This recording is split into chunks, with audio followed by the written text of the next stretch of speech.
Hello everyone, I'm Paul and today we're solving problem 1680, concatenation of consecutive binary numbers. This is a medium problem, so here I will show you my intuition, approach, and efficient solution. We are given an integer n and we need to return the decimal value of the binary string formed by concatenating the binary representation of 1 to n in order modulo 10 to the power of 9 plus 7. Let's see what this means. Let's say that n is 3 and we need to iterate numbers in the range from 1 to 3. So here we have three numbers basically, 1, 2, and 3. And these are the base 10 representation of these numbers. If we take the binary number, well, 1 in binary is 1, 2 in binary is 1, 0, and 3 in binary is 1, 1. We need to concatenate these binary numbers in this order. So we start with 1, then we continue with 2, which is 1, 0, and then we have 3, which is 1, 1.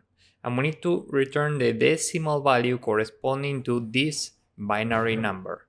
Here, remember that the rightmost position corresponds to 2 to the power of 0, then we have 2 to the power of 1, then we have 2 to the power of 2, and so on. So here we have 2 to the power of 4, meaning 16 times 1, which is 16, plus 2 to the power of 3, 8, plus 0 times this is 0, plus 2 times 1 is 2, plus 1. And the sum here is 27, so we return this.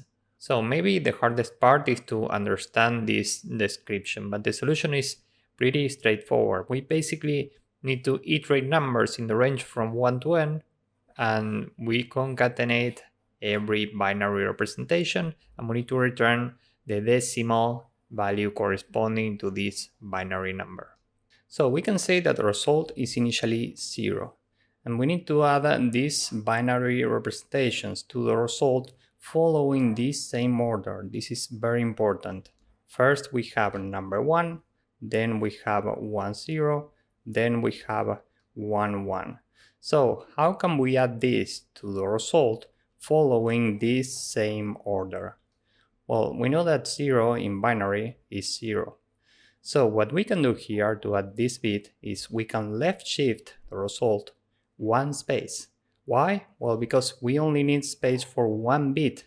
So we left shift this, we make room for one more bit, and now we can add this to the result. We can do this with the bitwise OR operator, and 0 or 1 is 1. So the new result after adding this is this. Now we are here and this number requires 2 bits. So we are left shifting these 2 spaces. So we make room for these 2 bits. And now we need to add this to the result. So we use the bitwise OR operator and the result here is 0, 1, 1, 0. This corresponds to 6 in base 10, by the way.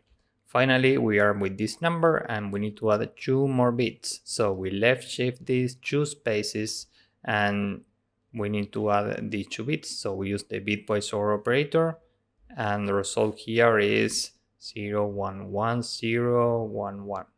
Now we have already iterated every number here and as you can see we have the result. This number in base 10 corresponds to 27, so we return this. So with this in mind, now let's see how to code this up. First we have a mod value which is 10 to the power of 9 plus 7. The result is initially 0 and now we can say for current in the range from 1 to n, and this is non-inclusive but we need to include n, so here we add 1. We can say result left shift equal the number of bits in current. For this we can use a Python function which is bit length. So we are left shifting the result, the corresponding amount of bits for the current number, and now we can say result is equal to result bitwise OR current, and we have a mod value, so here we use modulo mod, and finally we can return result. So this is the entire code. Now let's submit this. As you can see, this works and it's very efficient. Here time complexity is big O of n times log n because of this function. And maybe you are wondering how can you code this up? we can build a function up here which we will call bits.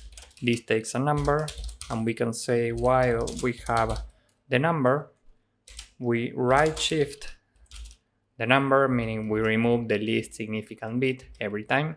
And before this, we are adding 1 bit to our count of bits. So the count of bits is initially 0, and finally we want to return this count. So now we can go down here and replace this with our function bits, and this takes the current number, and this should work also. So let's submit this. As you can see, this works also. It's not as optimized as the Python function, but it works. So this is it for this problem. If you found this useful, please drop a like, subscribe, and see you in the next one. Bye bye.